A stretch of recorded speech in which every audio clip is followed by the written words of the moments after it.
In the far northwest corner of the United States, where the land folds into mist and the ocean breathes against black cliffs, there stands a forest older than the oldest map that ever tried to contain it. It stretches across a forgotten edge of Washington state, beyond logging roads that have long since been swallowed by moss. The trees there are colossal Douglas firs and ancient cedars, their trunks wide enough to hide entire histories inside their rings. Ferns blanket the ground in soft green waves. The air is always cool, always damp, always carrying the faint scent of pine resin and distant rain. But this forest is not empty. It listens. Every night, when the fog rolls in from the Pacific and settles low between the trunks, something changes. The wind moves differently here. It does not simply pass through branches. It lingers. It weaves. It circles back. And the trees remember. Long before highways cut across the country, before cities flickered into existence with electric light, this forest stood beneath stars uninterrupted by satellites. It felt the slow tread of elk herds. It watched rivers carve deeper beds each winter. It absorbed lightning strikes and grew around scars. Time did not rush here. It layered. The oldest cedar at the heart of the forest, its bark dark and furrowed like folded earth, holds more than 1,000 years inside its rings. Storms, droughts, distant fires, silent winters. Each season etched into wood. Each year stored. The wind knows this. That is why it returns. On certain nights, when the air pressure drops and the temperature hovers just above freezing, the fog thickens into something almost solid. It presses close to the ground. It coils around roots. It climbs slowly upward, as if searching. The forest responds. Branches shift without visible force. Needles tremble though no storm is present. Fallen leaves lift slightly, then settle again. If anyone were standing there, if any human had wandered far enough off trail to witness it, they might call it imagination. Or coincidence. Or weather. But there are no humans deep enough to see what truly happens. Because when the fog reaches the old cedar at the center, it stops drifting. It gathers. The wind circles once, twice. Then it exhales. A low hum begins beneath the earth. Not loud, not violent. A vibration so subtle it cannot be heard with ears. It moves through soil and stone, into root systems that stretch for miles. It threads through the hidden network beneath the forest floor. The mycelium awakens. Thin white filaments, invisible from above, pulse faintly underground. They connect tree to tree, root to root. Signals pass. Not words. Not language. Memory. The forest does not speak as humans do. It does not form sentences.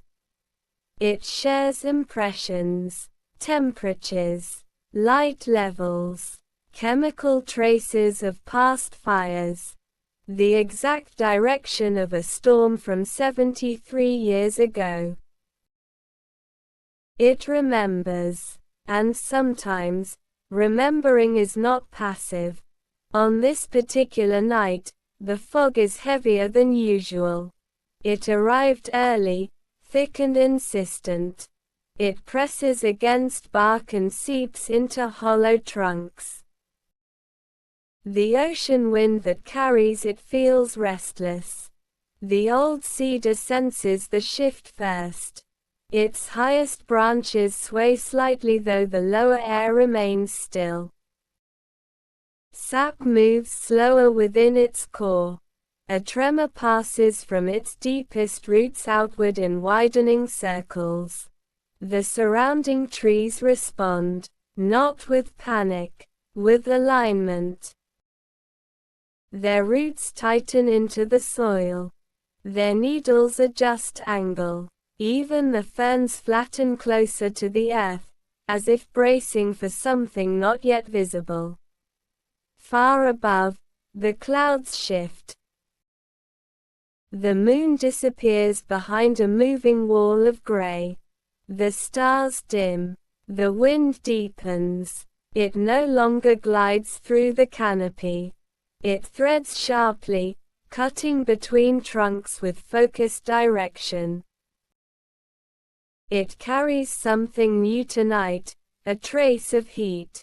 Not wildfire. Memory of wildfire. The forest feels it instantly. Decades ago, flames licked at its southern edge. Smoke darkened leaves. Smaller trees fell. The old cedar still bears a charred scar along one side where heat once pressed too close. That year remains preserved in its rings, a narrow band marked by stress. The wind carries that year back. The vibration beneath the soil intensifies. Signals race through the mycelium faster now, not random pulses. Coordinated. The forest is not afraid, but it is preparing. Along the northern ridge, a fallen log shifts slightly. Moss trembles as something beneath it tightens. The log has rested in the same position for 32 years, gradually softening into soil. Tonight, the ground beneath it firms. Near a small creek, stones embedded in the mud begin to hum faintly as water changes flow pattern by less than an inch. The creek adjusts course subtly, widening on one bank. On the forest floor, pine cones long closed against moisture remain sealed despite the damp air. Seeds wait. Everything waits. The wind circles the old cedar again. This time, when it exhales, it releases more than fog. It releases pressure. The temperature drops sharply. Frost forms along the edges of fern leaves, though it is not yet winter. Ice traces spiderweb patterns across puddles. The forest absorbs the cold without resistance. Because cold slows fire, the old cedar's inner sap thickens. The surrounding trees follow. Moisture levels rise microscopically within bark. The ground drinks more from the creek. The forest is not reacting to flames. It is reacting to the possibility of flames. Because the wind remembers. And when the wind remembers too vividly, the forest must rebalance. The vibration beneath the soil spreads outward, mile after mile, until it reaches the very edge where logging once carved a clearing decades ago. There, younger trees, second growth firs, receive the signal.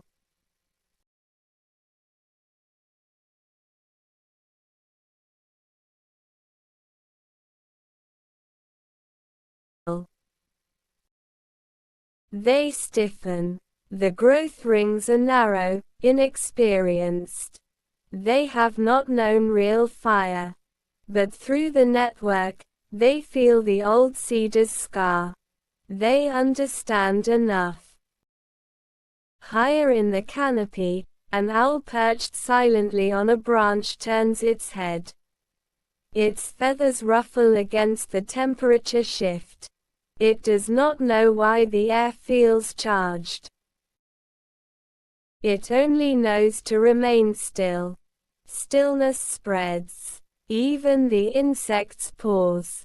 For several long minutes, the entire forest holds itself in suspension. Then, as suddenly as it began, the wind stops.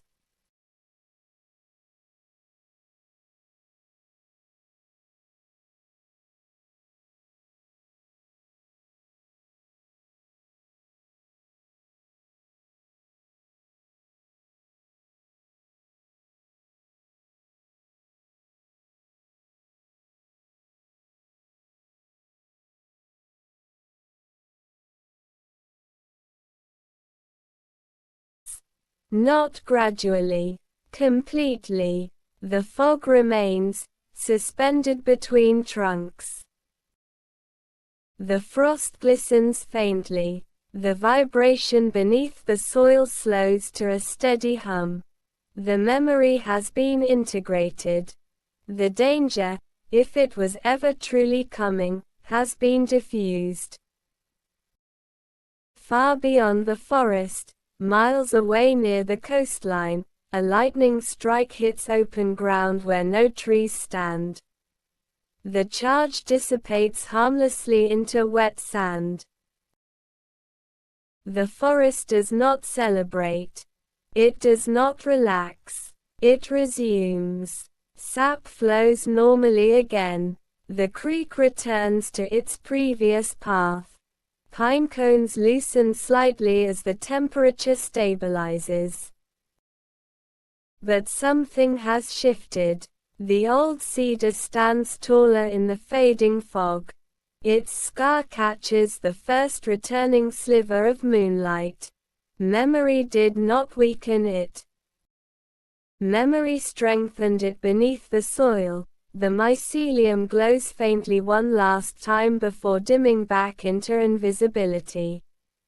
The forest has done this before. It will do it again. Because this place does not forget storms. It studies them. And in the studying, it learns how to remain. As dawn approaches, the fog thins. Pale gray light filters through branches. Birds begin tentative calls from distant perches. From above, nothing looks unusual. Just trees. Just wilderness. Just another protected stretch of land in the Pacific Northwest. But deep inside the oldest cedar, a new ring has already begun forming, thin and bright. It marks the night the wind tried to bring back fire. And the night the forest remembered faster. This is only the beginning. Because something in the wind is changing more often now. And the forest has started to. The fog did not leave Black Hollow. By the third morning, it had settled deeper into the trees, thicker than before, curling around the wooden fences and swallowing the edges of rooftops. The old logging road at the edge of town had disappeared completely, as if it had never existed. Sheriff Daniel Hayes stood on the porch of the station, coffee growing cold in his hand. The air felt wrong. Not cold exactly, but heavy.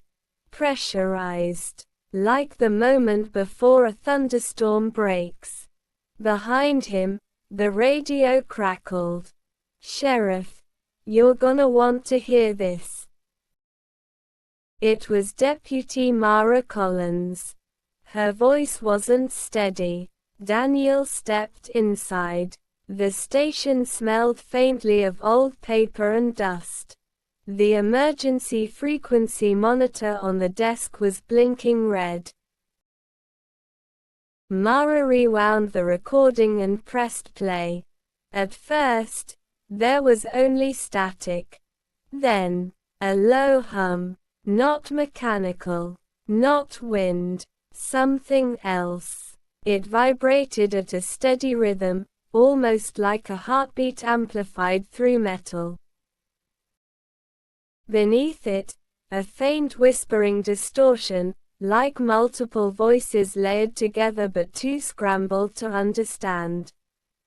Daniel felt his pulse quicken. "Where's it coming from?" he asked. Mara swallowed. "That's the strange part. It's not coming from a tower. It's not coming from anywhere." She tapped the map pinned to the wall. "It's coming from under the town." Meanwhile, 16-year-old Liam Carter couldn't focus on anything else. He hadn't slept. Every time he closed his eyes, he heard the same hum. It wasn't in the air, it was in his head. Low. Constant. Growing louder. He sat on the floor of his bedroom, laptop open, headphones pressed tight against his ears. He'd recorded the sound outside near the woods last night. Now he was analyzing the waveform. It wasn't random. It formed a pattern, a repeating sequence. 3 long pulses, 2 short, then silence. Over and over, he stared at the screen. It looked like Morse code. His heart began to race. Across town, power flickered. Street lights blinked off one by one. Phones lost signal. Car alarms began triggering randomly, echoing through the fog-choked streets. And then, the ground trembled. Not an earthquake. A vibration. Subtle. Controlled. Intentional. Windows rattled. Dishes shook. Daniel stepped outside just as the tremor passed through the town like a wave. He looked toward the forest. The fog was moving, not drifting, moving, pulling inward, as if something inside the woods was breathing. Liam grabbed his jacket and ran. He didn't tell his mom. Didn't leave a note. He had decoded enough of the pattern to recognize something chilling. It wasn't Morse code. It was coordinates. And they led straight into Black Hollow Forest. The deeper he went, the quieter it became. No birds. No wind. Just that hum. Louder now the trees here were older. Massive pines towering high enough to swallow the sky. The fog thickened between them, curling around the trunks like living smoke. Then he saw at a clearing he had never seen before. At the center stood a metal structure half buried in the earth. Circular. Smooth. No seams. No rust. No markings. It pulsed faintly with light beneath its surface, matching the rhythm he'd recorded. 3 long, 2 short. The hum vibrated through his chest. This wasn't old. It wasn't abandoned. It was active. And it had been buried under their town. For how long? Back at the station, Mara stared at the seismic data. The tremors weren't random. They were originating from a single fixed point, directly beneath the forest. Her screen flashed with a new reading. energy output increasing. She grabbed her jacket. Sheriff, we don't have time. In the clearing, Liam stepped closer. The metal surface felt warm, alive. Suddenly, the hum stopped. Complete silence. The fog froze mid-drift. The forest went still. Then the structure split open with a silent vertical seam, revealing a soft blue glow from within. Liam stumbled back. Inside was not machinery, not wires, not engines. It was empty, except for a staircase, descending into darkness. And then, a voice, not through the air. Inside his mind. You heard us. Liam's breath caught. The voice was calm, ancient, patient. You answered. The staircase lights flickered on, one by one, descending into the earth like a path waiting to be taken. Far behind him, sirens wailed faintly through the fog. Too far, too late. The voice spoke again. It begins again. And somewhere beneath Black Hollow, something massive shifted. The wind did not sound like wind anymore. It carried rhythm. Low, steady, like something breathing beneath the soil. The animals of Hollow Creek had gathered at the base of the glass tower again. The sky above them shimmered faintly, though there were no clouds. The deer stood closest. The raccoon circled slowly. The owl watched from a bent pine branch. Then the ground shifted. Shifted, not violently, not like an earthquake, but like something turning over in its sleep. A thin crack appeared in the tower's surface.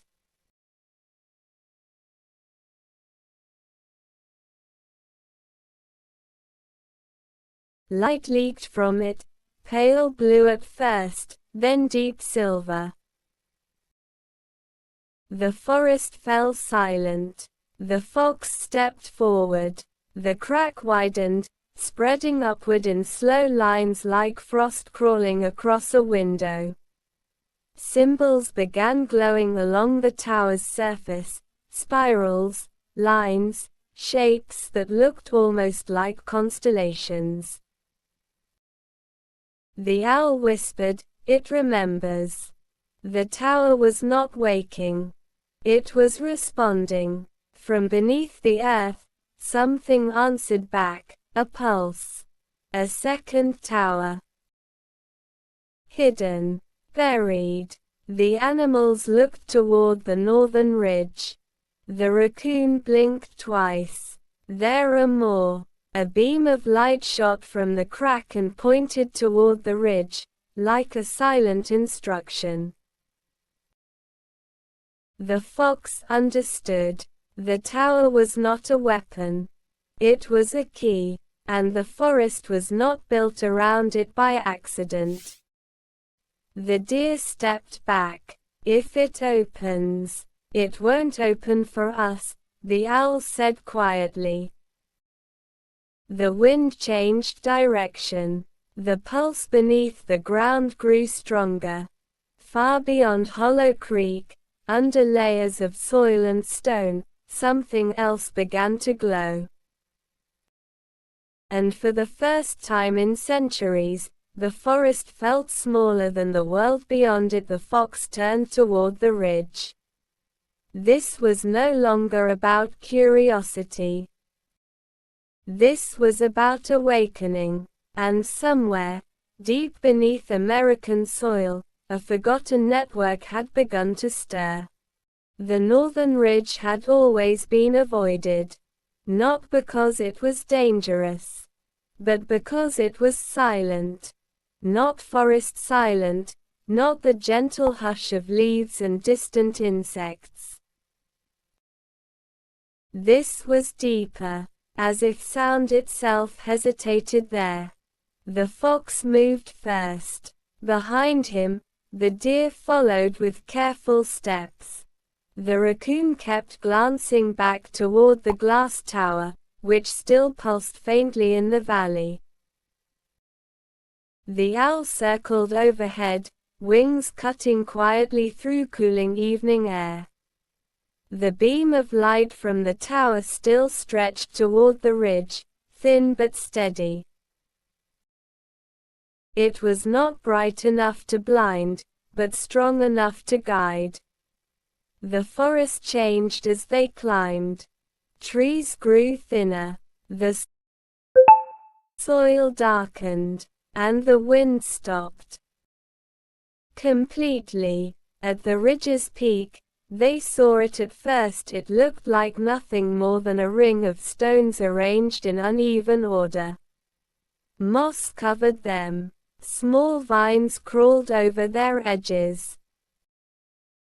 But in the center of the ring, the earth was smooth. Too smooth. The fox stepped closer. The ground hummed. The same rhythm. Breathing. The owl landed on a stone. "It's below us." The raccoon placed a paw on the soil and quickly pulled it back. "It's warm." The deer's ears flicked nervously.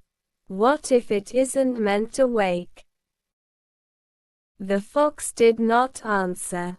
Instead, he lowered his head and pressed his paw against the center of the ring. The humming stopped. For one long second, Hollow Creek held its breath. Then the earth sank inward. Not collapsing. Opening. A perfect circle of soil lowered silently, revealing a surface beneath, smooth, metallic, and etched with the same glowing symbols as the tower. The light from the valley tower brightened in response. The symbols on this hidden surface began to glow in reply. Two structures. Talking. The raccoon whispered, "They're connected." A thin line of silver light ran across the metallic surface, forming a pattern, a map not of the forest. Not of the ridge, but of something much larger. The owl leaned closer. It was a map of the land beyond Hollow Creek. Mountains, rivers, coastlines, and small glowing points scattered across it. The deer stepped back slowly. "There are so many." The fox's tail went still.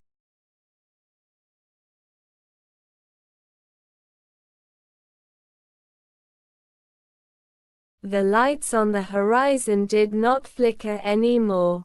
They moved with intention. Slow, precise, organized. From the ridge, the animals could see them clearly now, white beams sweeping across treetops in controlled arcs.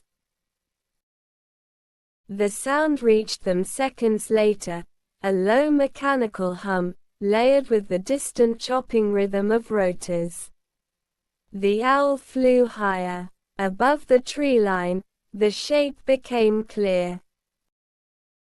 Helicopters. Not one. 3. The dark bodies cut across the twilight sky, moving directly toward Hollow Creek. The fox did not panic, but his muscles tightened. The metallic surface beneath the ridge pulsed brighter as the aircraft approached, as if the buried structure was tracking them. The raccoon backed away from the glowing map. "They're not just passing by." "No," the owl said from above. "They are searching." Below, the second structure's surface shifted again. The glowing network lines sharpened, and the central node at Hollow Creek flared silver-white. Then a new pattern appeared. Circles expanded outward from the valley tower, like ripples in water, but perfectly symmetrical. Scanning waves. The deer lowered her head. It's responding to them. The fox watched the sky. Or challenging them. The first helicopter slowed above the outer forest. Its spotlight carved across the trees. Leaves flashed silver, then fell back into shadow. The second circled wider. The third hovered near the ridge. The owl dropped lower. They have seen something. The fox turned toward the valley. Through the trees, faint and distant, the glass tower stood glowing. Its surface no longer cracked, now fully lit from within, lines of blue and silver running upward like veins. It was impossible to miss. The mechanical hum grew louder as one helicopter shifted direction and moved straight toward the tower. The metallic surface under the ridge vibrated sharply.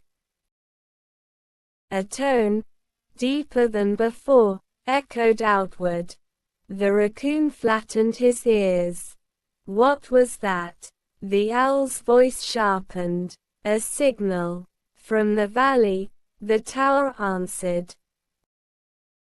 A beam of light shot straight upward into the sky. Not thin like before. Wide. Brilliant. The helicopter above it tilted abruptly, its spotlight cutting off as it banked away. For a second, it looked unstable, fighting against an unseen force. The deer stepped back. Is it attacking them? The fox watched carefully. The beam did not strike the aircraft. It passed beside it, slicing into the sky, beyond the clouds, into darkness. It wasn't targeting the helicopters. It was transmitting. The buried structure beneath the ridge responded instantly. The glowing map brightened, and the scattered nodes across the country pulsed in sequence.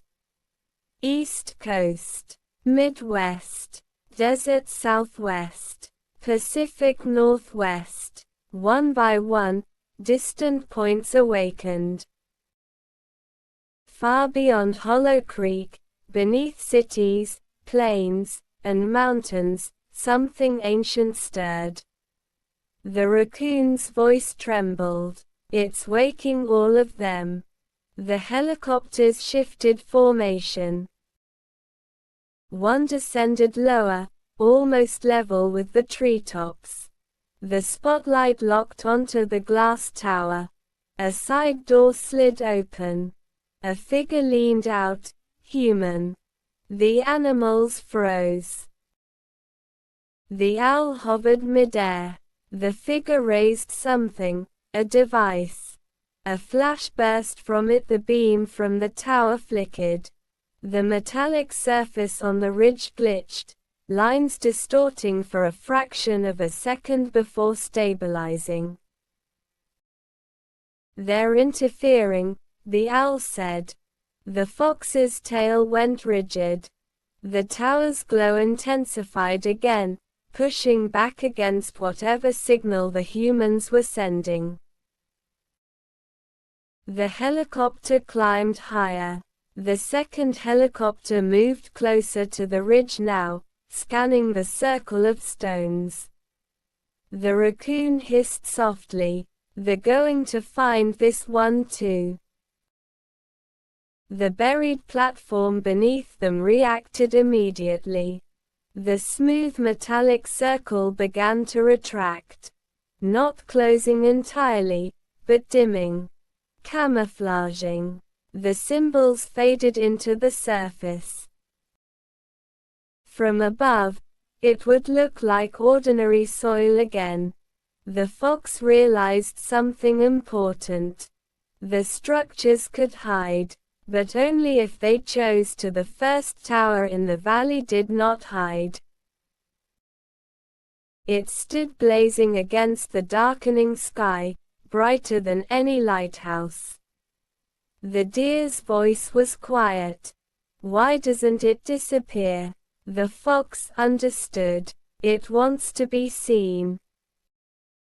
A deep vibration rolled through the ground. This time it wasn't localized. It traveled outward, through soil, roots, stone. The owl felt it in the air itself. Across the horizon, faint pillars of light began to rise, distant but visible. One to the west, another far to the south, then another. The raccoon stared in disbelief. "They're everywhere." The map beneath the ridge returned, brighter than ever. Lines connected all glowing nodes. The geometric pattern completed itself. A perfect shape spanning the entire country.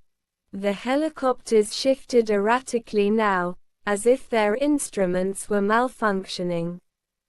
One veered sharply before stabilizing. The spotlight beams flickered. Whatever the towers were emitting, it was interfering with human technology. The deer whispered, "Is this a defense?" The owl answered softly, "No." The fox stared at the completed pattern on the metallic surface. "It's an invitation." The central node at Hollow Creek flashed once, blindingly bright. Then the beam into the sky narrowed, focused into a thin column. It shot upward, higher than before. Past clouds, past visible atmosphere, and then, it changed color. Blue turned white, white turned gold. The humming in the ground became harmonic, layered tones aligning in perfect resonance. The raccoon covered his ears. The deer lowered to the ground. The owl landed abruptly beside the fox. The helicopters pulled back rapidly, retreating from the valley. Not fleeing in chaos, but withdrawing with caution. The fox's eyes reflected the golden light. High above, something responded. At first it was faint, barely visible against the night sky. A shimmer, then multiple, small points of light shifting position unnaturally fast. Not stars. Moving. Watching. The owl's voice barely carried. They answered. The network beneath the United States had not activated randomly. It had waited. For alignment. For signal. For recognition. And now it had made contact. The buried surface beneath the ridge began to cool, its glow stabilizing into a steady pulse. The map no longer flickered. All nodes were active. All lines complete. The fox realized something else. The towers were not weapons. They were beacons. Ancient infrastructure hidden beneath American soil, designed not to defend, not to destroy, but to communicate. The deer slowly stood. What happens now? The fox watched the sky. The moving lights above shifted into a formation mirroring the geometric pattern on the metallic map below. Perfect alignment. Sky and earth reflecting each other. The owl exhaled softly. They are synchronized. The golden beam from Hollow Creek narrowed further until it became almost invisible, a thin thread connecting ground to sky. The helicopters had retreated to a safe distance now, circling cautiously. They were no longer the center of this moment. They were observers, just like the animals. The raccoon looked toward the valley. Will humans try to stop it? The fox did not answer immediately. Far away, sirens began to echo faintly, distant roads awakening. This would not stay hidden anymore. News would spread. Authorities would gather. But the network had already completed its task. Above, the shifting lights slowed. One descended slightly, not entering the atmosphere, but closer than before. The ground vibrated gently, not violently. More like anticipation. The deer stepped beside the fox. Were we meant to find it? The fox thought of the first crack in the glass tower. The initial pulse. The guiding beam. No, he said quietly. We were meant to witness it. The golden thread flickered once. Then steadied. The network's glow softened, no longer escalating, now stable, sustained. The buried structure beneath the ridge sealed completely, its metallic surface dissolving back into natural earth. Only the ring of stones remained. The valley tower dimmed slightly but did not disappear. It stood like a monument now, silent but alive. Above, the descending light paused. Hovering. Waiting. The owl's feathers ruffled and a dawn did not arrive the way it used to. The sun rose, yes. But its light seemed thinner, filtered through something unseen, as if the sky itself had changed overnight. Hollow Creek was no longer silent. It was waiting. The golden thread connecting earth to sky had faded before midnight, but the air still carried a faint vibration. Not loud, not disruptive, just present, like a distant engine humming beyond the horizon. The glass tower in the valley stood dim now, its bright beams gone, replaced with a steady internal glow. It no longer demanded attention. It observed. The fox moved along the edge of the clearing, studying it carefully. The deer grazed nervously near the tree line. The raccoon paced in restless circles. The owl remained perched high above, scanning the horizon. Beyond the forest, the human world had awakened. Helicopters returned at first light.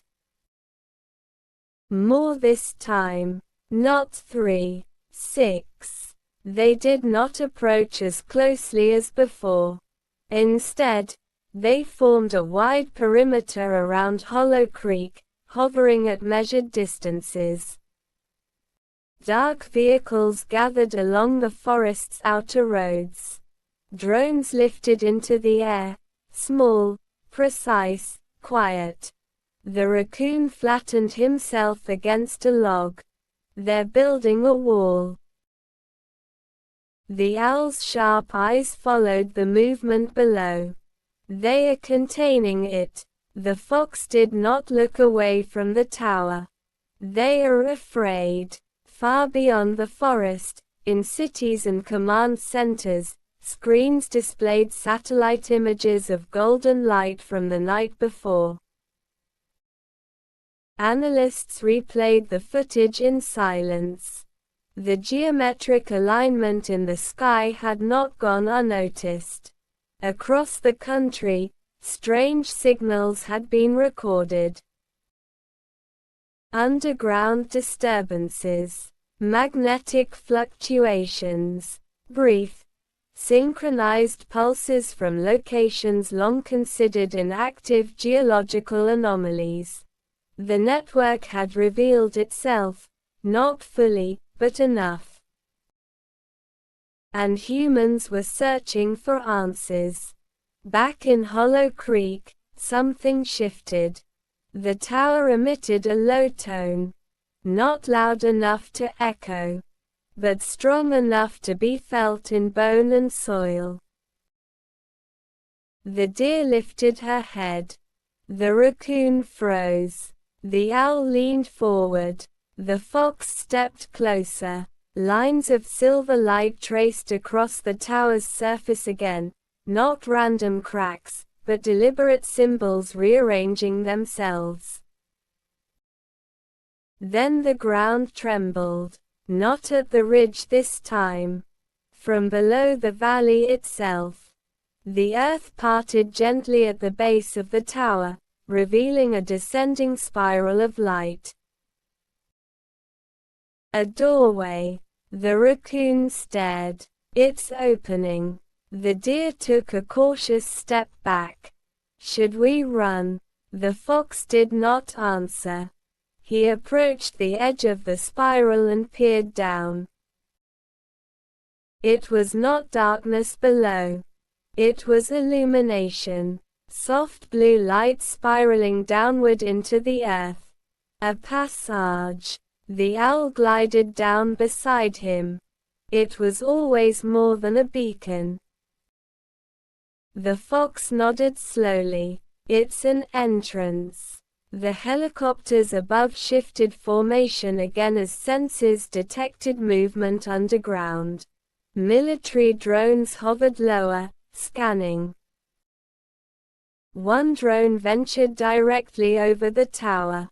It paused midair, then dropped, not crashing violently, simply falling, as if its systems had failed all at once.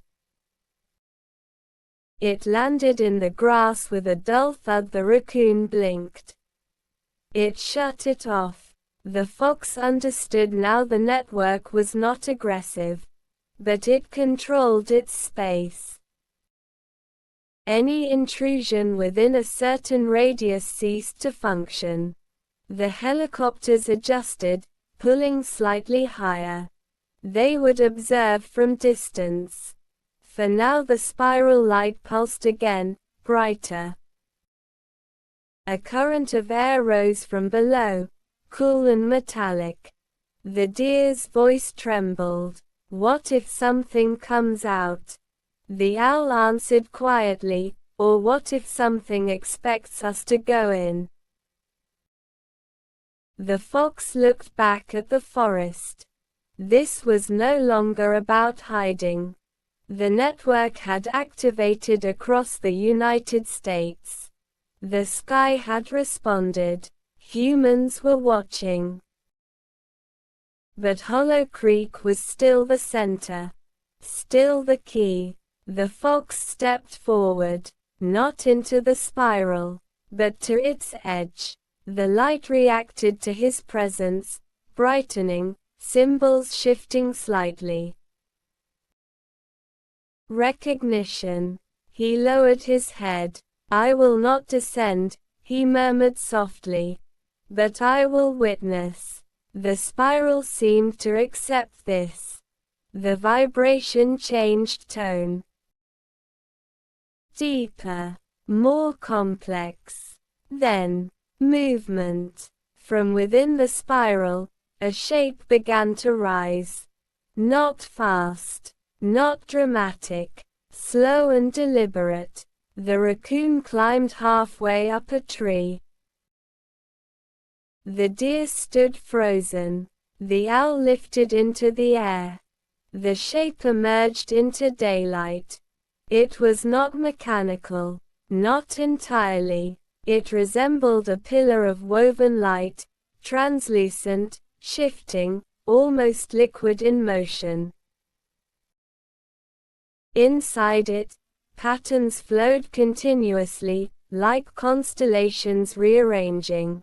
It hovered just above the ground. No sound, no aggression, just presence. The helicopters shifted nervously. Long-range sensors attempted to lock onto it, but readings came back incomplete, distorted. The fox stepped closer. The pillar of light adjusted, tilting slightly toward him. A wave of warmth moved through the clearing. Not heat, comfort. The deer relaxed involuntarily. The raccoon slowly climbed down. The owl circled lower.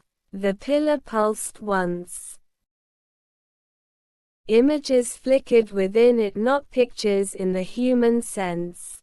Impressions. Landscapes. Mountains. Oceans. Vast plains. Then cities. Skylines. Highways. Human crowds. The network was not hidden beneath America to destroy it. It had studied it, watched its growth. Adapted. The fox felt understanding press gently into his thoughts. This structure had been placed long before humans mapped the land. It had waited for technological maturity. For a species capable of looking back into space. For a moment when recognition could occur without immediate fear. The helicopters held the distance. No weapons fired. No aggressive movement. Humans were cautious. Observing. Just like the animals. The pillar of light shifted again. Now the flowing patterns inside it aligned into the same geometric shape seen on the metallic map beneath the ridge.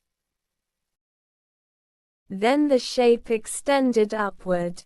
Beyond sight. A projection of connection. The sky shimmered faintly in response.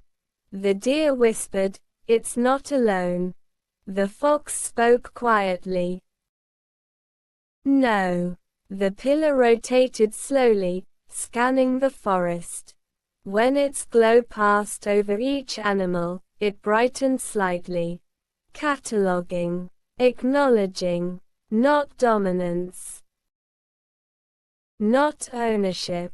Coexistence. Suddenly, distant sirens grew louder beyond the forest perimeter. Ground vehicles approached. Armored.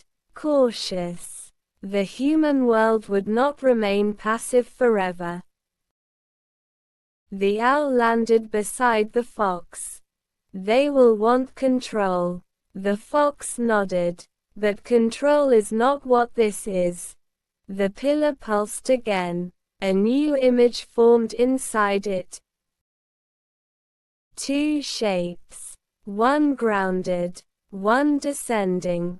Meeting in alignment. Not invasion. Exchange. The fox understood. This was first contact. Not between humans and sky. But between Earth and its creators.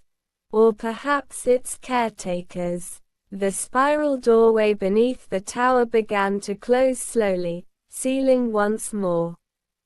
The pillar of light dimmed slightly. It would not remain indefinitely. It had delivered its message. The helicopters lowered a fraction, cameras recording every movement. Human scientists would analyze the footage for decades. The raccoon looked up at the fox. "Is it leaving?" The fox watched carefully. No. The pillar's glow stabilized. Then, gently, it separated. A smaller fragment detached, a condensed sphere of light no larger than a stone. It descended and settled at the base of the tower. The larger pillar began to retract into the spiral. Slowly, deliberately, until it vanished below. The ground sealed completely. The tower's glow returned to its calm, steady state. The small sphere at its base remained, pulsing faintly. The helicopters held position. No further beams. No interference. Just stillness. The fox approached the sphere carefully. It did not radiate heat.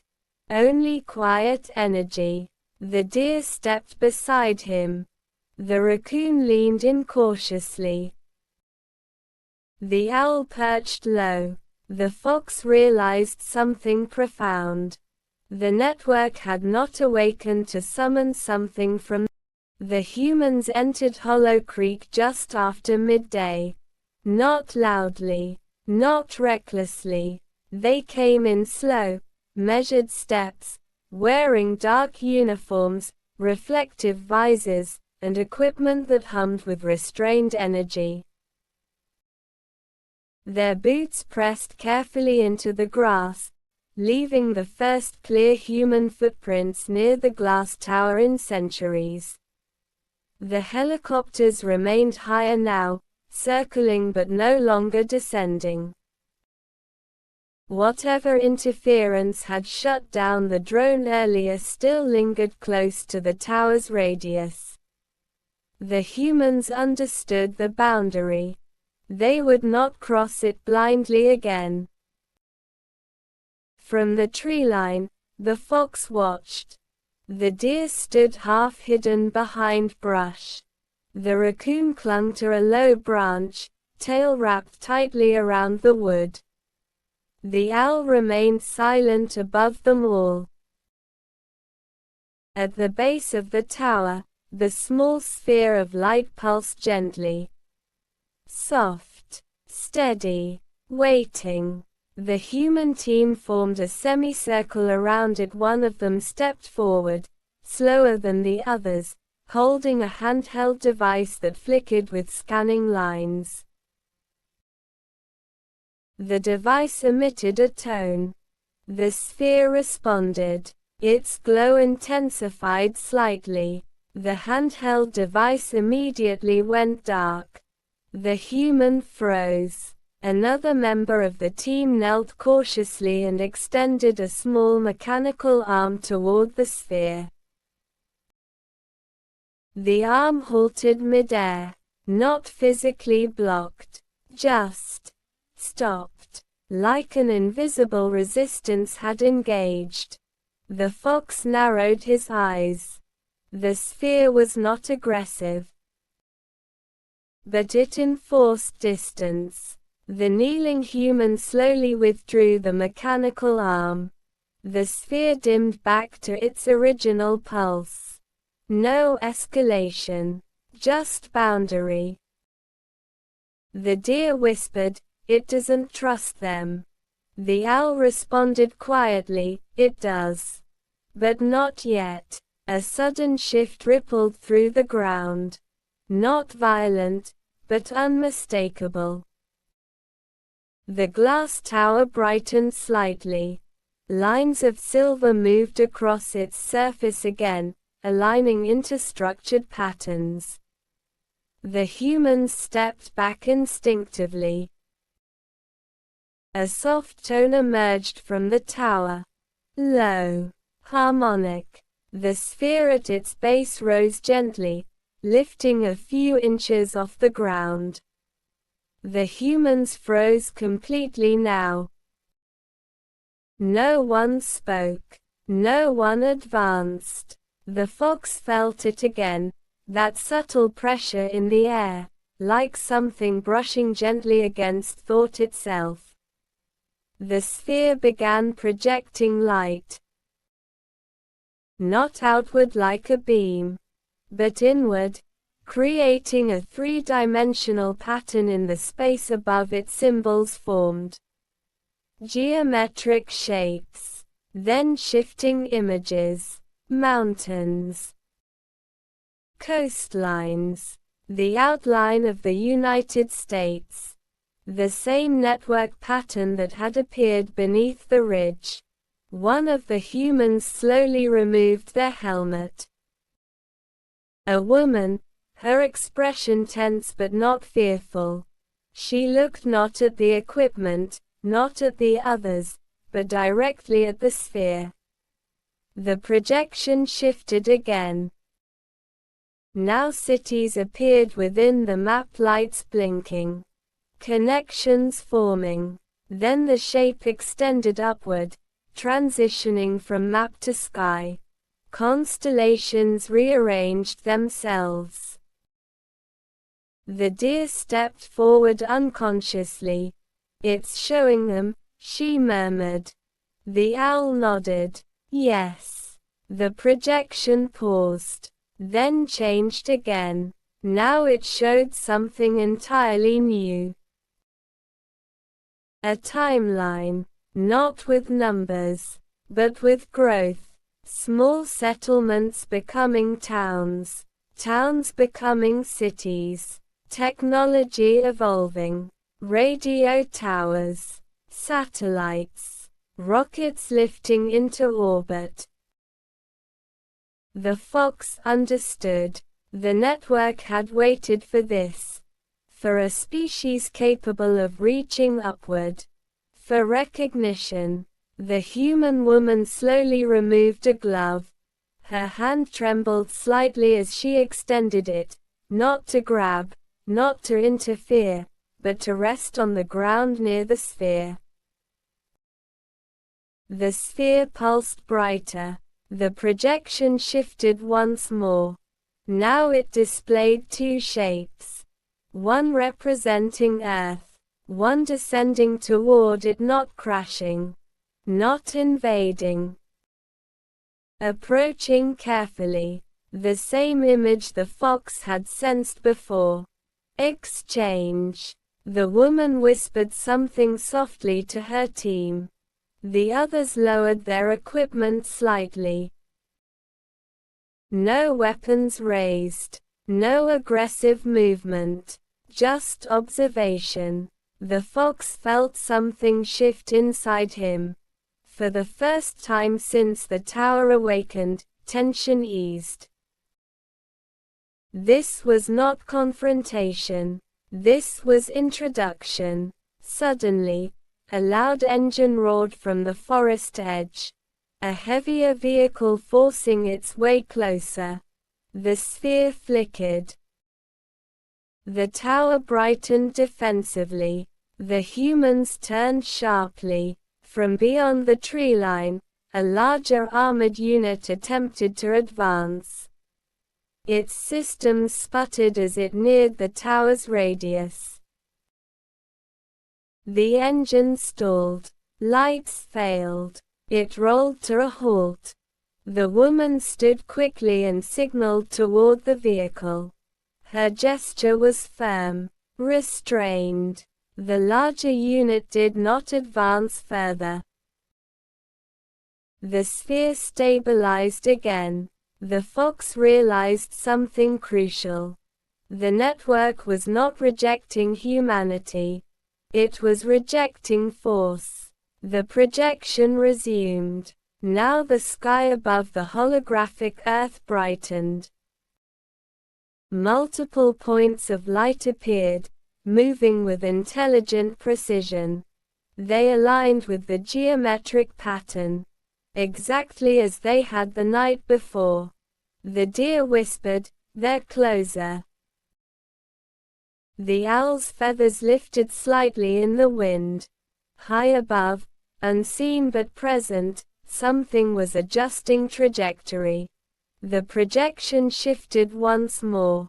This time, it displayed something smaller. The sphere divided in the hologram, one remaining grounded, one ascending. A symbol of reciprocity. The woman slowly nodded, as if understanding dawned within her. She knelt again. Carefully this time. Instead of extending technology, she placed her bare hand flat against the soil. Not touching the sphere, but grounding herself. The sphere dimmed momentarily, then flared with soft golden light. A faint ripple expanded outward from it. The fox felt warmth spread through the clearing. Not heat, not radiation, recognition. The projection changed again. Now it displayed something astonishing. Humans and animals, simplified silhouettes, standing beneath the network lines together. Not separated, integrated. The raccoon blinked. It sees all of us. Yes, the fox said quietly. This is Earth's network, not America's, not humanity's. Earth's. The helicopters above reduced their rotation, holding position, watching. No longer intruding, the sphere descended slowly back to the ground. Its projection faded. But it did not power down. Instead, a small pulse of light shot upward, brief, precise, vanishing into the sky. A confirmation signal. The woman looked upward instinctively. The fox followed her gaze. The sky shimmered faintly, almost imperceptibly, but enough. Something responded, not visibly descending, not dramatically appearing. Just acknowledging. The sphere dimmed to a calm, steady glow. The tower's light softened as well. The interference field around it reduced slightly. The stalled armored vehicle at the forest edge flickered back to life. Its engine restarted weakly. The woman stood and spoke firmly to her team. They began withdrawing slowly. No rush, no panic, but with understanding. This was no longer a containment operation. It was a monitoring mission. The fox watched them retreat. The deer exhaled deeply. The raccoon slid down fully from the tree. The owl landed beside the fox. They will return, the deer said. Yes, the fox replied. But differently. The humans exited Hollow Creek by late afternoon. Helicopters lifted higher, widening their perimeter. Observation satellites adjusted above, but no new intrusion occurred. The sphere remained at the tower's base. Quiet, stable. The sun began to set again. And as twilight deepened, the sky shifted. Not dramatically, not visibly to the untrained eye. But the fox noticed. A faint star near the western horizon moved. Not like a satellite, not like debris. Deliberate, approaching slowly. The network beneath the United States pulsed once, synchronized across distant nodes. The deer felt it in her hooves. The raccoon shivered slightly. The owl's eyes widened. The fox stood still. The invitation had been sent, the response had begun. Night returned to Hollow Creek with unusual clarity. The air felt thinner, sharper, like the moment before a storm, except there were no clouds. The glass tower stood calm at the center of the valley, its glow steady and patient. The small sphere at its base pulsed softly, almost like a heartbeat. From the western horizon, the moving star had grown brighter. Not blazing. Not descending quickly. Just nearer. The fox stood at the edge of the clearing, eyes fixed upward. The deer remained close beside him. The raccoon sat unusually still for once. The owl perched low, wings slightly open as if ready for sudden change. High above, satellites shifted their positions. Far beyond the forest, human observatories had locked onto the object hours ago. Data streamed across monitors in quiet rooms. Analysts spoke in hushed voices. The object was not falling. It was braking, adjusting its speed with impossible precision. Back in Hollow Creek, the sphere reacted first. Its glow intensified, and thin strands of light stretched upward like threads seeking alignment. The tower answered with a low harmonic tone. The ground vibrated, not violently, but with resonance. The network across the country pulsed in unison.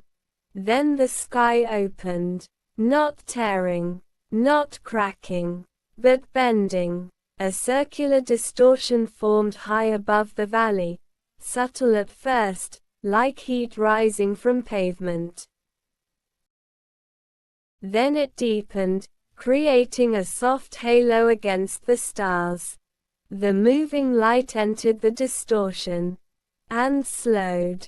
The deer whispered, "It's here." The raccoon swallowed hard. "What if it's not friendly?" The owl's voice was calm but alert. "If it were not, we would already know." The fox did not move. He felt no fear, only significance. The distortion expanded slightly, and from it emerged a structure. Not a ship in the way humans imagined. Not metallic, not angular. It resembled woven light, curved and organic, like something grown rather than built. Its surface shimmered with faint geometric patterns, similar to those on the tower but far more intricate. It did not roar. It did not burn the sky. It simply descended. Slowly, deliberately. Helicopters on the distant perimeter backed away instantly. Jets were scrambled from bases hundreds of miles away, but they held distance, circling beyond visual range. Human leaders watched through satellite feeds, uncertain whether to intervene or wait. In Hollow Creek, the craft stopped just above the treetops, hovering silently. The sphere at the tower's base rose into the air again. This time, it ascended higher, halfway toward the descending structure. The two glows met. A bridge of light connected them. Not a beam, a lattice. Intricate threads weaving together. The tower brightened but did not flare. It was no longer calling. It was facilitating. The fox stepped forward instinctively. The lattice flickered as if aware of him. Inside the hovering structure, movement became visible. Not silhouettes, not faces, but shifting forms of light. The deer felt warmth spread through the clearing again. Not heat, not radiation, emotion, curiosity, caution, respect. The raccoon blinked rapidly. "They're looking at us." "Yes," the owl said softly. "And we are looking back." The lattice brightened suddenly, and images flooded the air between craft and tower. not random flashes. Memories. Ancient forests before cities existed. Ice covering northern plains. Rivers flowing in untouched valleys. Then humans arriving, building, expanding, learning. The projection shifted again. It showed the network beneath the land, its original placement thousands of years ago. Placed carefully, aligned with magnetic fields. Dormant. Waiting. The fox understood now this was not colonization. This was stewardship. Long ago, something had seeded Earth with a monitoring network, not to control it, but to observe its development. To determine when intelligent life had reached a point of cosmic awareness. The golden thread that had shot into the sky nights before had been a signal. We are ready. The craft descended slightly lower. The treetops did not burn. The grass did not flatten. Instead, the air around it shimmered like soft aurora light. A new projection formed.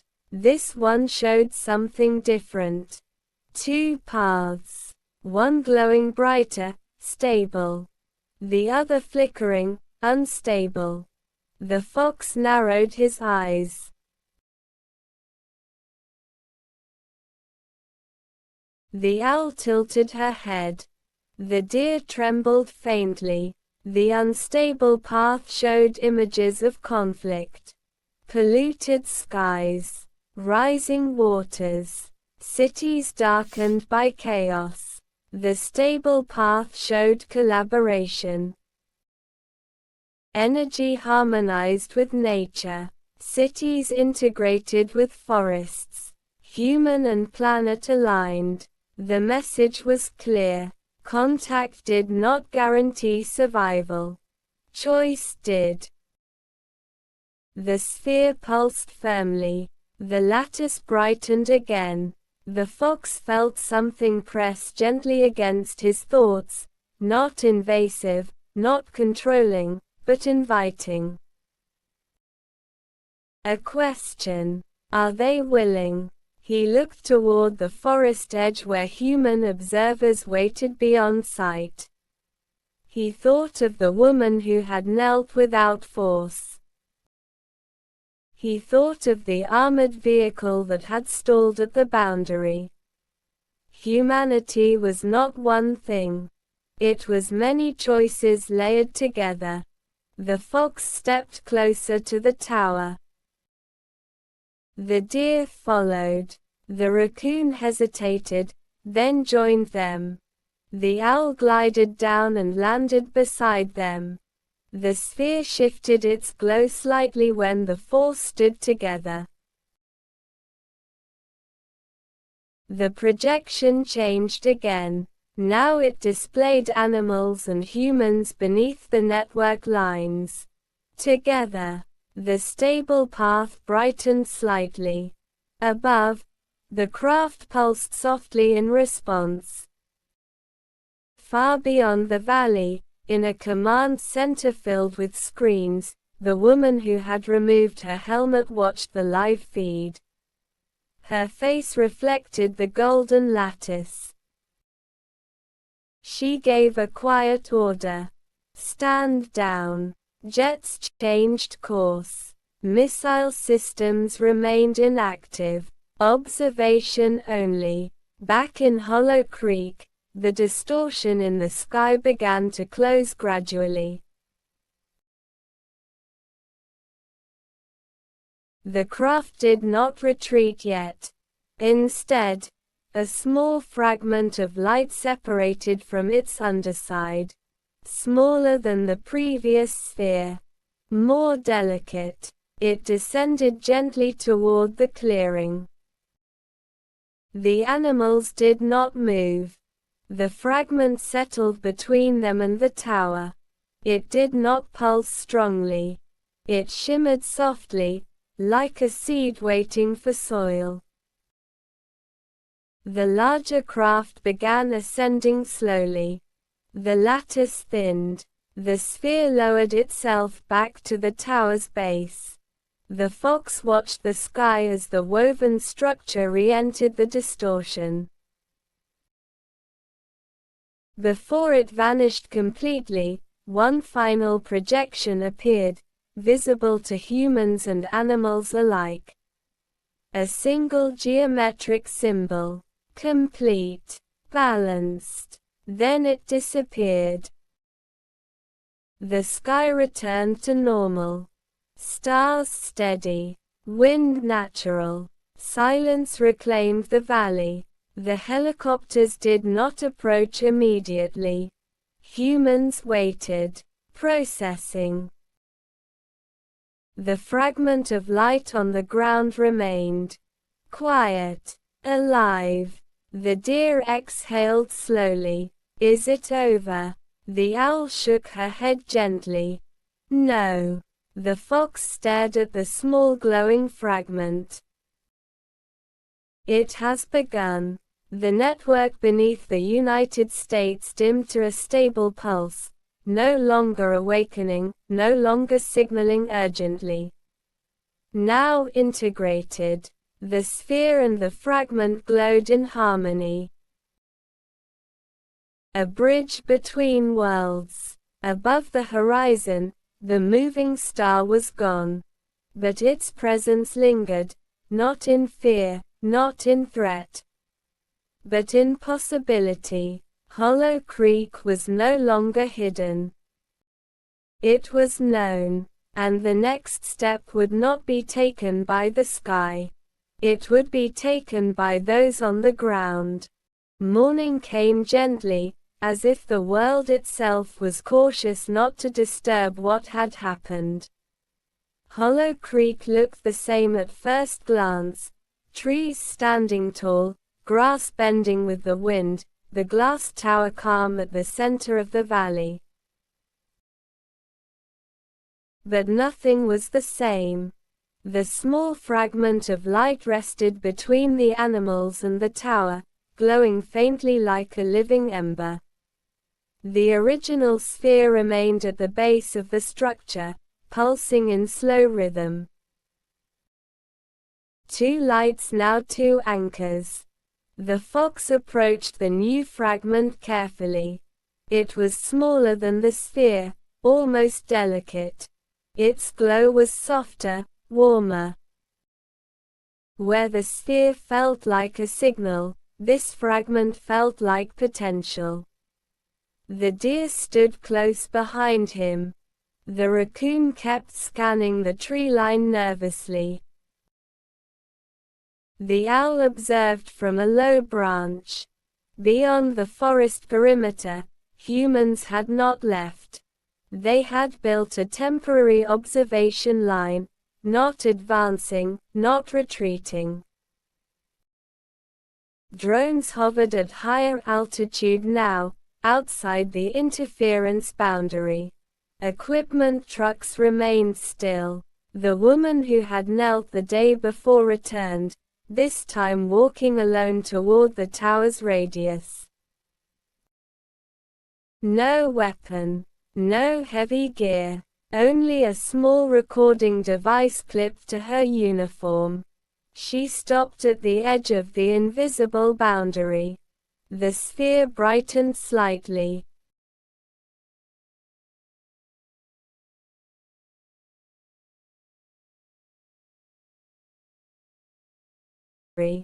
The sphere brightened slightly. The fragment shimmered in response. The fox watched her carefully. She removed her helmet again and placed it on the ground behind her. Then she did something unexpected.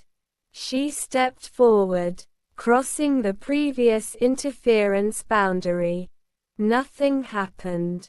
No shutdown. No resistance. The air felt the same. The tower did not flare defensively. The sphere pulsed calmly. The raccoon blinked. It's letting her in. The owl tilted her head. Because she comes without force. The woman walked slowly toward the tower until she stood several yards from the sphere and the fragment. She stopped. Waited. The fragment flickered softly. A thin strand of light extended from it, not touching her, but hovering near her hand. She did not reach out. She simply watched. The strand withdrew gently. The fox understood. Trust was being tested in small steps. The woman knelt again, this time closer than before. The projection appeared without warning. A small three-dimensional image formed above the fragment. Not large, not dramatic. It showed Earth, but not as humans usually saw it. The image shifted through layers, atmosphere, magnetic field, tectonic lines.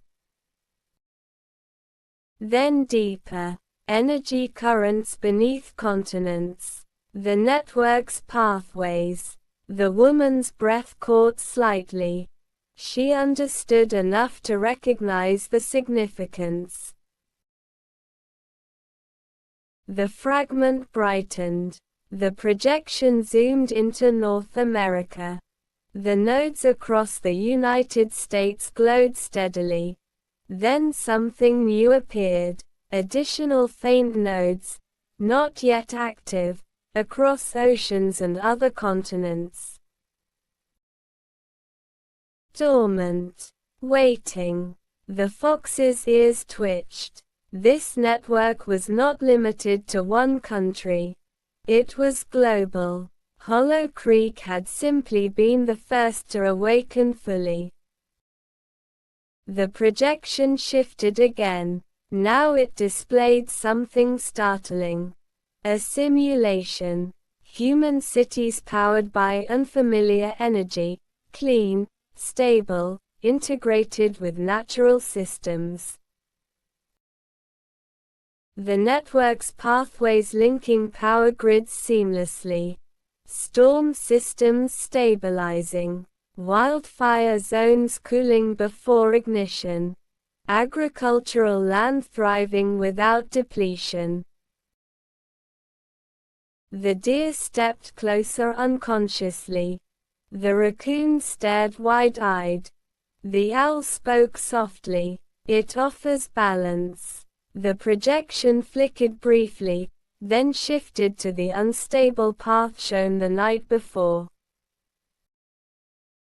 Pollution rising. Infrastructure collapsing. Climate destabilizing. The contrast was unmistakable. The fragment dimmed slightly, as if awaiting response. The woman remained kneeling, eyes fixed on the projection. Slowly, she placed her hand flat against the ground again. Not touching the fragment. Not claiming it, just grounding herself. The projection stabilized. The stable path brightened faintly. Far beyond the valley, in control rooms and observatories, data streams updated in real time. Sensors detected subtle energy harmonization near Hollow Creek. Magnetic fluctuations smoothing. Environmental readings adjusting. The fox sensed something shift in the soil beneath his paws. Not dramatically, but positively. The fragment released a gentle pulse outward. It traveled through the clearing like a ripple across water. When it reached the tree line, leaves shimmered briefly in sunlight. When it reached the observation line beyond the forest, electronic devices flickered, not failing, but recalibrating. The woman looked up at the tower. The sphere at its base pulsed in synchronization with the fragment. Two lights in harmony. Then the fragment rose slightly off the ground. Only a few inches. And rotated. The projection changed once more. Now it displayed humans, not in silhouette this time, but detailed, diverse figures standing across different regions. Scientists, farmers, engineers, children. The network lines connected above them. The message was unmistakable. Participation, not control. The fox looked toward the forest edge again. More humans had gathered at a distance, watching carefully. Not advancing, not interfering, waiting for direction. The woman stood slowly. She took a step back from the fragment. Then another, respecting space. The fragment lowered gently back to the ground. Its glow softened. The projection faded. Silence returned to the clearing. The owl spread her wings slightly. It waits for choice. The deer nodded faintly. The raccoon scratched his head nervously. What if they choose wrong? The fox stared at the fragment. Then it will not force them right. That was the difference. This was not invasion, not domination. It was opportunity. High above the planet, unseen watchers monitored energy harmonics. They did not descend again. They would not intervene further. The seed had been planted. The woman retrieved her helmet but did not put it on immediately. Instead, she looked toward the animals. For a brief moment, her eyes met the fox's. No fear, no dominance, only recognition. She nodded slightly, then turned and walked back toward her team. The boundary remained open. No interference field engaged. Trust had widened the perimeter. As the humans retreated to discuss their next steps, the fragment pulsed one final time for the day. A thin, almost invisible thread of light extended from it into the soil. It began integrating, not burrowing, not hiding, becoming part of the ground itself. The fox felt the subtle energy settle beneath him. The deer relaxed her stance. The raccoon exhaled slowly. The owl looked toward the sky. The craft had not returned, but its presence lingered like a memory in the atmosphere. The network across the United States remained active but stable. No flashing. No urgent pulses. It had shifted from awakening to partnership mode. The sun climbed higher. Human teams began establishing research stations beyond the clearing, careful not to disturb the Central Valley. Communication channels opened worldwide. Leaders debated. Scientists calculated, communities speculated, but here, in Hollow Creek, the decision felt simpler. The fragment had offered knowledge. The sphere had offered connection. The sky had offered acknowledgement. Now Earth had to answer. The fox lay down near the edge of the clearing, watching both lights.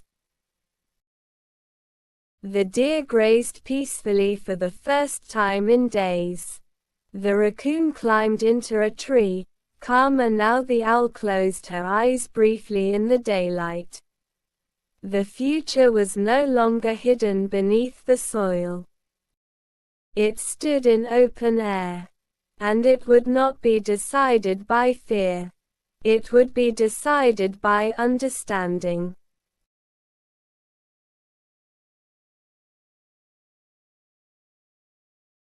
The change did not arrive with thunder. It arrived with conversations. Across the United States, and soon beyond it, screens filled with footage from Hollow Creek. The woven craft descending. The lattice of light. The projection of two possible paths. For the first time in history, the entire world watched the same question unfold at once. In cities, people gathered in parks and living rooms, staring upward at a sky that suddenly felt less empty. In research facilities, scientists replayed the energy signatures again and again. The data was undeniable. The network beneath the land was real. The harmonics were measurable. The stabilization effects near Hollow Creek were already being documented. Wildlife in surrounding regions had grown calmer. Minor seismic tensions had reduced. Atmospheric irregularities had smoothed subtly. The fragment was not theoretical. It was active. Back in Hollow Creek, the fox sensed a broader awareness spreading, like ripples across a lake that never stopped expanding. The fragment embedded in the soil glowed faintly beneath the surface now. The sphere remained visible at the tower's base, its pulse steady and patient. The deer grazed peacefully in the clearing. The raccoon had grown less restless, though he still glanced toward the forest edge often. The owl watched everything. Humans had expanded their observation perimeter, but something had changed in their behavior. There were no armored vehicles pushing forward now. No aggressive scanning attempts. Instead, smaller research teams approached the outer boundary on foot, setting up environmental monitoring equipment that remained passive. They had learned the pattern. Force was rejected. Respect was acknowledged. On the third night after the craft's visit, something new happened. The network pulsed. Not urgently, not defensively, but outward. The fox felt it first, a soft vibration beneath his paws. The deer lifted her head. The raccoon froze mid-step. The owl's wings shifted slightly. Far beyond Hollow Creek, dormant nodes flickered faintly. Across distant states. Along coastlines. Deep beneath deserts. The projection appeared again, but this time it did not rise from the fragment. It rose from the tower itself, large enough to be seen from the forest edge. A holographic map of Earth shimmered above the valley. Not just North America, the entire planet. Faint lines traced beneath continents. Dormant nodes glowed like sleeping stars under soil and ocean. The fox understood. Hollow Creek had been the first activation. But not the only one waiting. The projection zoomed outward into space. The same geometric alignment appeared again, not just near Earth now, but extending further, suggesting other points beyond. Other networks. Other worlds. The deer's voice trembled slightly. Are we part of something larger? Yes. The owl said softly. We always were. At the human observation line, scientists captured every frame of the projection. Signals were transmitted to international agencies. Cooperation replaced rivalry almost overnight. For the first time, the question was not who controls it, but how do we respond together? The projection shifted again. Now it displayed small pulses traveling from Hollow Creek outward across the planet, not activating nodes fully, but syncing them. Preparing them. A global handshake. The fox felt the ground settle deeper beneath him. The raccoon whispered, "What happens if they all wake up?" The owl replied, "Then the choice becomes collective."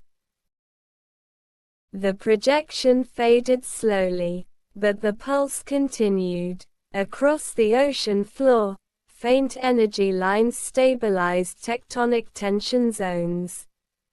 In drought-prone regions, subtle atmospheric adjustments began shifting moisture patterns. Not miracles. Not instant transformations. Small corrections. Guided harmonics. Human instruments confirmed it within hours. Something was balancing the system gently, without overriding natural law. The fragment beneath Hollow Creek glowed slightly brighter in response. It was no longer just a local seed. It was the first node in a planetary awakening. That night, something else appeared in the sky. Not a craft, not a distortion, but a subtle band of light stretching across the upper atmosphere, visible even in cities. An aurora-like shimmer where none had existed before. People stepped outside to watch. News networks struggled to describe it. The fox looked up. He did not see threat. He saw confirmation. The watchers beyond Earth were not returning immediately. They were observing the response, waiting to see whether humanity leaned toward the stable path. The deer stepped closer to the fox. Can they take it away? No, he replied quietly. They will not force us. The raccoon scratched his ear thoughtfully. What if humans fight over it anyway? The owl's eyes reflected the aurora. Then the unstable path brightens. But something different was happening beyond the forest. International leaders convened emergency summits, not to claim Hollow Creek, but to establish shared protocols. Energy researchers began examining whether the network's harmonics could integrate safely with existing grids.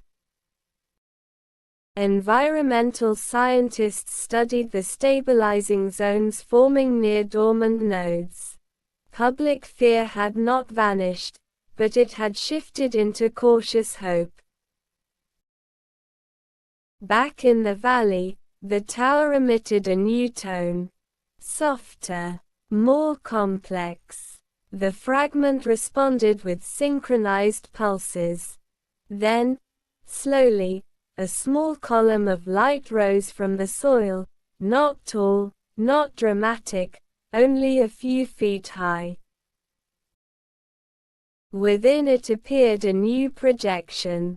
Children, across different nations, looking up at the sky, drawing the geometric symbol on paper. imagining futures not defined by scarcity. The fox felt something unfamiliar. Optimism. The deer's breathing steadied. The raccoon sat quietly. The owl nodded faintly. The projection changed once more. Two paths again. But this time, the stable path glowed slightly brighter than before. Not guaranteed, but strengthened. A signal from the sky shimmered faintly in response, not descending, not dramatic, just present. Acknowledgement. The column of light faded. The aurora in the sky remained for several hours before slowly dissolving into normal starlight. Hollow Creek returned to quiet. But it was no longer the quiet of secrecy. It was the quiet of decision. The fox lay down near the tower, eyes half closed but alert. The deer rested nearby. The raccoon curled into himself on a low branch. The owl remained awake, watching the horizon. Across the planet, small harmonics continued adjusting gently, like an orchestra tuning before a performance. The network had offered guidance. The sky had offered witness. Now humanity had begun responding, not perfectly, not uniformly, but collectively enough to tilt the balance. The choice was still open. But for the first time, the stable path no longer felt distant. It felt reachable. The world did not transform overnight. It adjusted. Slowly, carefully, deliberately. Weeks passed after the global projection above Hollow Creek. The aurora-like shimmer had faded, but its memory lingered in every broadcast, every discussion, every classroom and laboratory. The network beneath the planet remained active, not glowing dramatically, not sending constant beams into the sky, but humming quietly like a living foundation. In Hollow Creek, the tower stood unchanged in shape, yet entirely changed in meaning. It was no longer a mystery.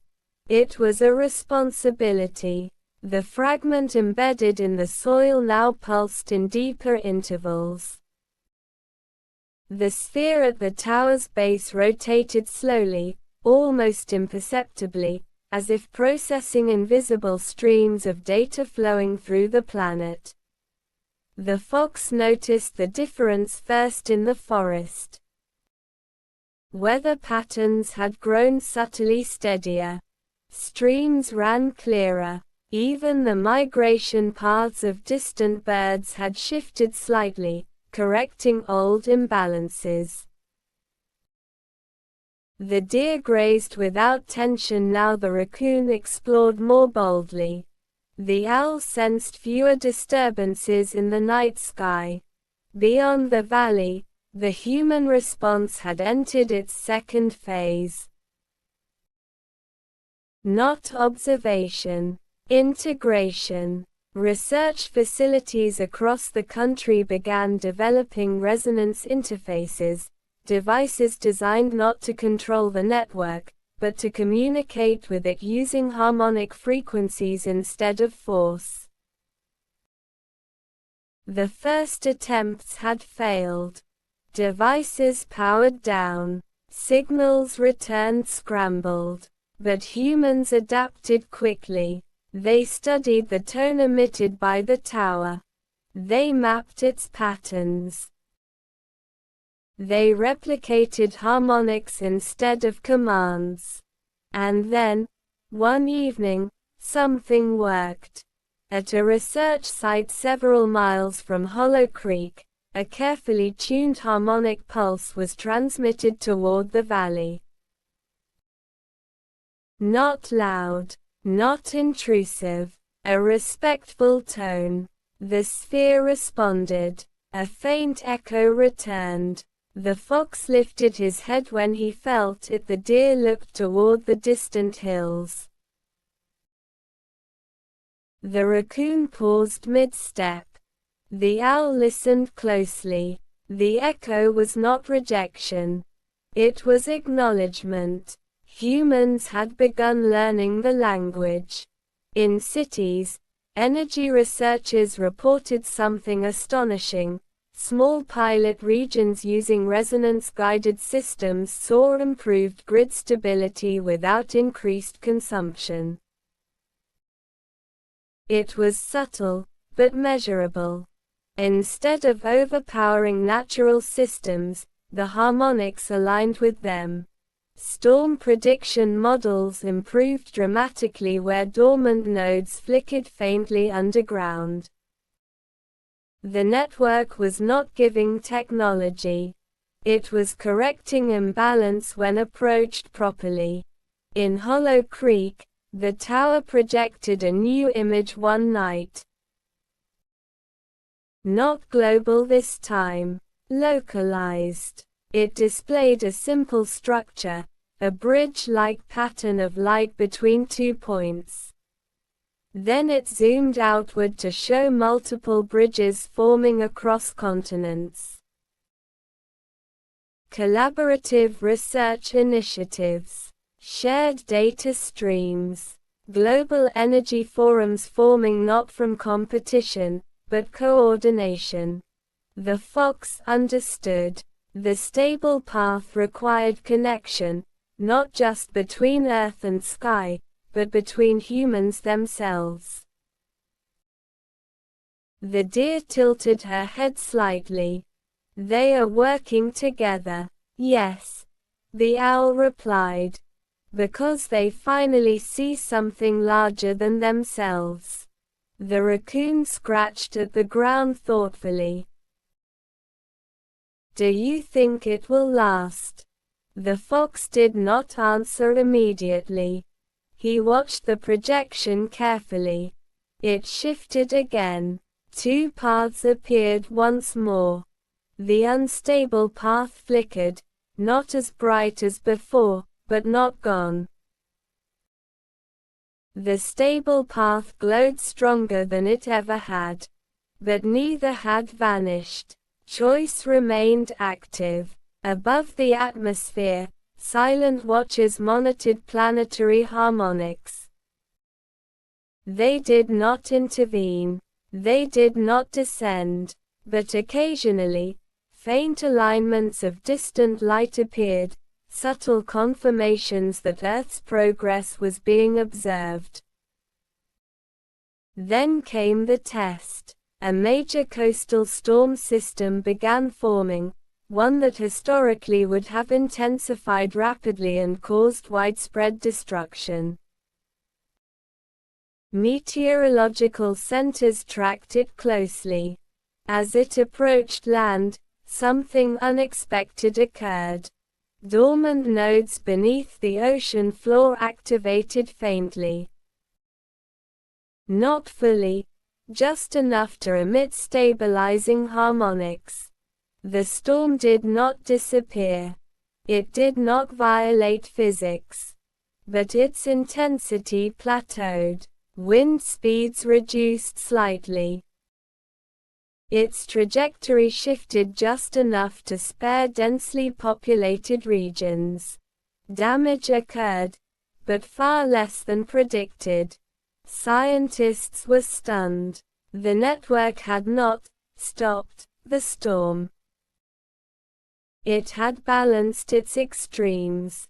The projection above Hollow Creek shimmered faintly that night. The fragment glowed warmer beneath the soil. The sphere rotated more visibly. The fox felt pride, though he did not fully understand why. The deer breathed deeply. The raccoon stared at the sky in disbelief. The owl whispered softly, "They are learning to harmonize." Yet not all responses were positive. Some factions feared dependency. Some attempted to isolate regions, to claim local nodes as strategic assets. In one distant area, a government attempted to override a dormant node using amplified mechanical force.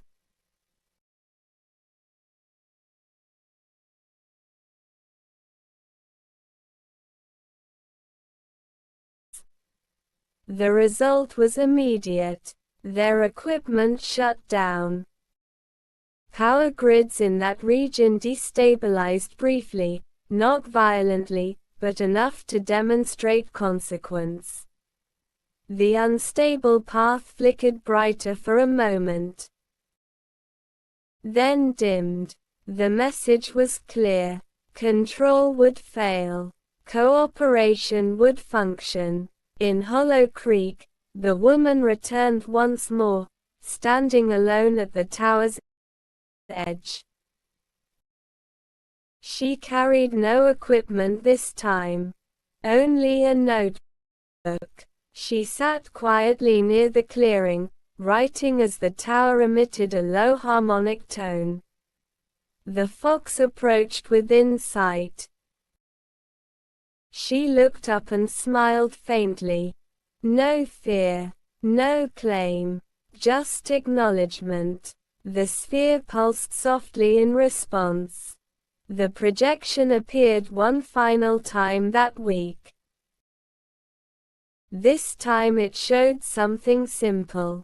Not energy grids, not global maps, not cosmic alignments. It showed Earth from space, rotating peacefully, balanced light and shadow.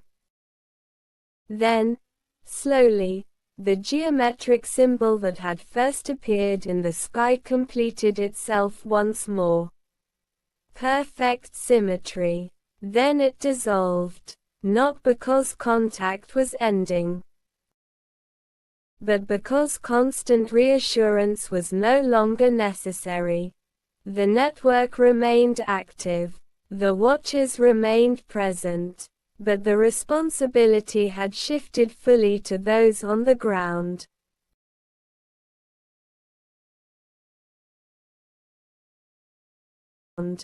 The fox lay beneath the stars that night, listening to the quiet hum beneath the earth.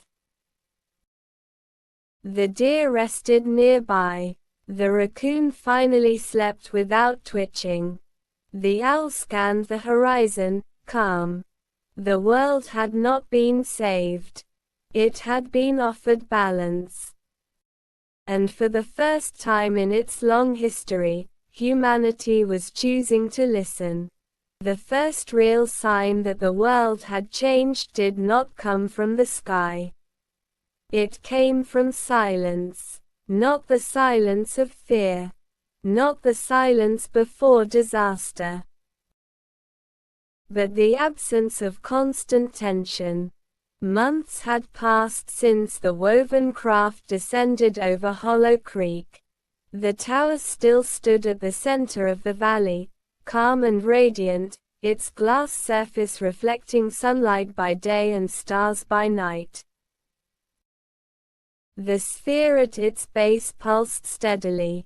The fragment beneath the soil had fully integrated, no longer visible as a separate glow, but present in every subtle vibration beneath the clearing. The network had stabilized, not dormant, not fully expanded, balanced. Across the planet, dormant nodes flickered faintly, never activating all at once, never overwhelming natural systems. Instead, they responded where needed, harmonizing imbalances only when approached with respect. And humanity was learning. Energy infrastructures in multiple countries had shifted from extraction models to resonance models. Cities experimented with adaptive grids that aligned consumption with environmental rhythm rather than constant demand. Agricultural systems began synchronizing planting cycles with atmospheric harmonics mapped by the network. It was not perfection, but it was progress. In Hollow Creek, life felt lighter. The fox moved through the grass without sensing hidden instability in the ground. The deer grazed in open spaces without tension tightening her muscles. The raccoon's restless scanning had softened into simple curiosity. The owl no longer felt disturbances in high-altitude air currents at night. But change always tests resolve. One evening, the tower emitted a tone that had not been heard before. Low, long, not urgent, but significant. The fox lifted his head immediately. The deer stepped closer to him. The raccoon froze near a fallen log. The owl descended from her perch. Above the valley, faint distortions shimmered again, not as strong as the first arrival, but present. The watchers were observing something new. The projection formed above the tower. This time, it showed Earth again, but zoomed in on regions where tension remained high. Areas of political conflict. Regions where cooperation had not yet replaced competition. The unstable path flickered in those zones, not bright, but persistent. The projection shifted. It showed human debates, public protests, disagreements over how much integration was safe, fear of dependency, fear of loss of control. The deer's voice was quiet. They are unsure. Yes, the owl replied. Growth always brings doubt. The fox studied the projection carefully. Then something unexpected happened. The image zoomed inward, not to governments, not to leaders, to communities, small groups, local initiatives, engineers collaborating across borders, students sharing research openly, farmers testing resonance-based soil balancing techniques, children drawing the geometric symbol in classrooms as a sign of planetary unity. The unstable flickers dimmed slightly. The stable path brightened in small clusters. The message was subtle but clear. Global change was not determined only by powerful institutions. It was reinforced by collective behavior. Suddenly, a pulse traveled through the ground, deeper than before. The fragment beneath Hollow Creek resonated strongly. Across the world, several dormant nodes activated briefly in synchronization. Not permanently, not aggressively, just enough to amplify cooperative regions. Human researchers detected it immediately. Data streams showed harmonic reinforcement in areas demonstrating sustainable integration. The network was not rewarding. It was stabilizing where balance was attempted. In one coastal region previously resistant to collaboration, severe infrastructure strain had begun forming due to refusal to adapt grid systems. As instability peaked, a local community group initiated independent harmonic modeling, aligning with open-source resonance research shared globally. Within days, that region's systems stabilized enough to prevent cascading failure. The unstable flicker dimmed there too. Back in Hollow Creek, the projection shifted one final time. It displayed the two paths again. For the first time since the choice was revealed, the unstable path had grown faint. Not gone, but weaker. The stable path glowed steadily, no longer fragile. The fox exhaled slowly. The deer's muscles relaxed fully. The raccoon sat down heavily, as if realizing the weight of months had lifted. The owl's eyes reflected the glowing stable line.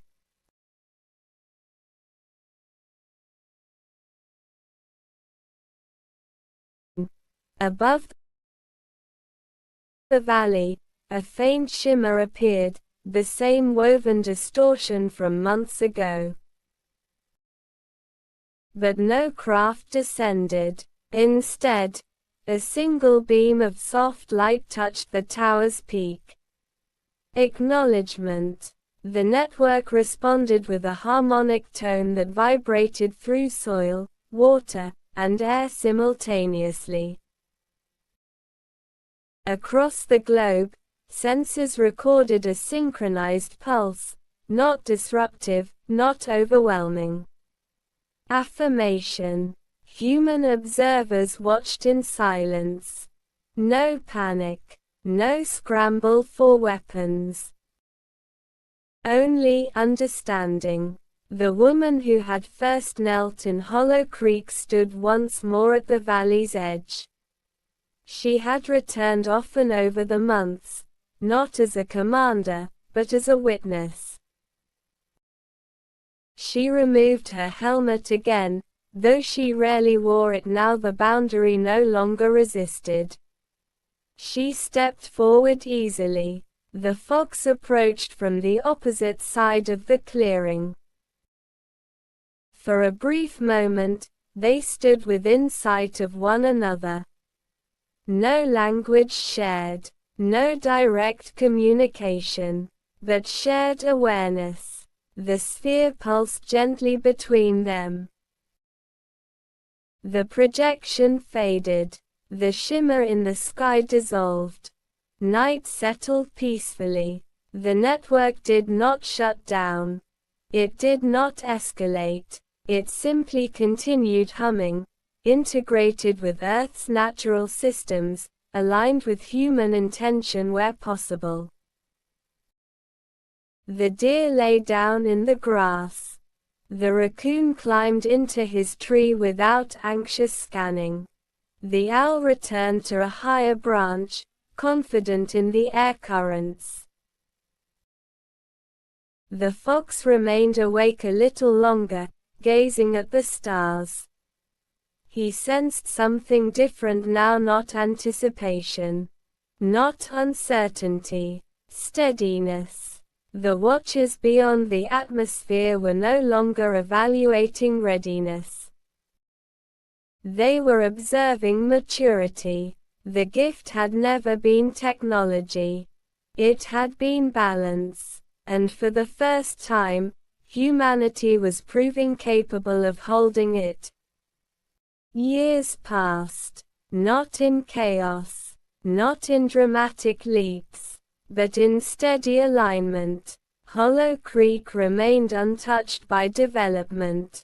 The valley had been declared an international ecological sanctuary, not owned by any nation, not controlled by any single authority. It became a symbol, not of alien contact, but of planetary responsibility. The glass tower still stood at its center, weathered slightly by time, unmoved. The sphere at its base no longer pulsed brightly every night. Its glow had softened into something like a steady breath. The fragment beneath the soil had fully woven itself into Earth's magnetic and geological systems. The network was no longer an external presence. It was integrated. Across the world, cities evolved. Energy grids now followed resonance cycles rather than constant extraction. Buildings were designed to harmonize with local magnetic fields. Transportation systems adapted to atmospheric patterns instead of fighting them. Storms still formed. Rain still fell. Winter still came. Nature had not been rewritten. It had been respected. The unstable path, once flickering so dangerously, had grown faint over time. It never vanished completely. Human nature still carried disagreement, fear, and ambition. But the collective understanding had deepened. Force created resistance. Harmony created stability. In Hollow Creek, the fox was older now, his movements slower. His fur touched with silver. The deer who had stood beside him in the beginning no longer grazed in the valley. Seasons had turned. Generations had shifted. But new deer walked the same grass without sensing danger beneath their hooves. The raccoon's descendants explored the trees freely, unaware of how tense the forest once felt. The owl still watched from high branches, though perhaps not the same owl. Time moved differently for each life, but the awareness remained. One quiet evening, as golden light stretched across the valley, the tower emitted a tone that had not been heard in years. Soft, clear, final. The fox, resting near the clearing's edge, lifted his head. The sphere brightened slightly for the first time in a long while. Above the tower, a projection formed, small, simple. It showed Earth, balanced. No unstable path. No branching choices. Just a steady glow surrounding the planet. Then the projection shifted outward into space. Points of light appeared. Distant stars, distant worlds. Some glowed faintly, like Earth once had. Some shone brightly, fully harmonized. A quiet realization passed through the clearing. Earth was no longer being evaluated. It had joined something. Not an empire. Not a federation. A network of awareness.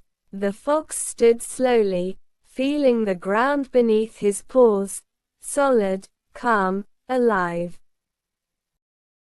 Above the valley, a faint shimmer appeared in the sky. Not a distortion this time. Not a descending craft. Just a woven thread of light stretching briefly across the stars. Acknowledgement. The sphere at the tower's base pulsed one final time. Then its glow dimmed, not extinguished, but settled into invisibility.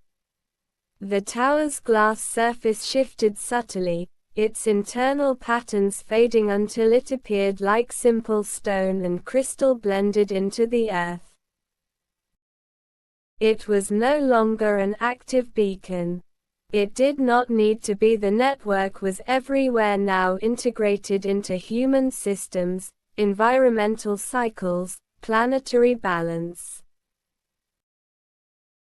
No central signal required. The fox felt no fear.